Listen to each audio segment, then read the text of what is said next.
In the summer of 1518, in the picturesque town of Strasbourg, located in what is now modern-day France, a terrifying and inexplicable event unfolded that would come to be known as the Dancing Plague. This bizarre and macabre incident remains one of the most perplexing and unsettling mysteries in the annals of history. It all began with a single woman, Frau Troffea, who stepped out into the narrow streets of Strasbourg one sweltering July day.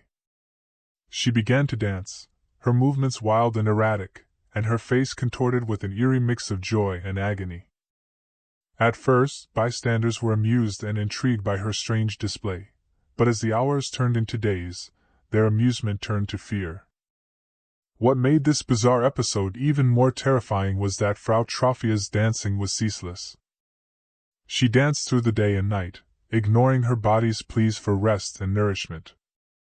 By the end of the week, her feet were bloody, her clothes torn, and her body emaciated, yet she continued to dance.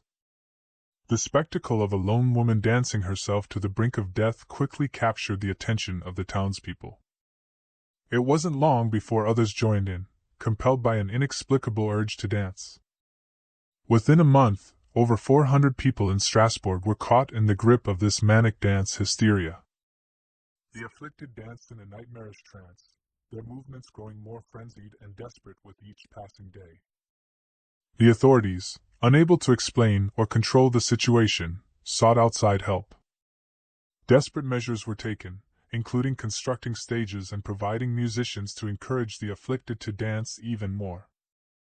It was believed that the only way to cure this madness was to dance it out of their systems. Instead of resolving the issue, this intervention exacerbated the problem. The crowds of dancers grew larger, and the mania spread to neighboring towns and villages. People danced themselves into exhaustion, collapsing from sheer fatigue and dehydration, only to wake up and continue dancing. The epidemic of dancing persisted for several months, with some reports suggesting that it claimed the lives of around 15 people each day due to sheer physical and emotional exhaustion. As suddenly as it had begun, the dancing plague eventually subsided, leaving a trail of death and suffering in its wake. To this day, the cause of the dancing plague remains a subject of speculation and debate among historians, with theories ranging from mass hysteria and ergot poisoning to psychological stressors and religious fervor. Regardless of the underlying cause, the dancing plague of Strasbourg serves as a haunting reminder of the inexplicable and terrifying mysteries that history occasionally presents, leaving us to wonder what dark forces can grip the human psyche and drive people to the brink of madness.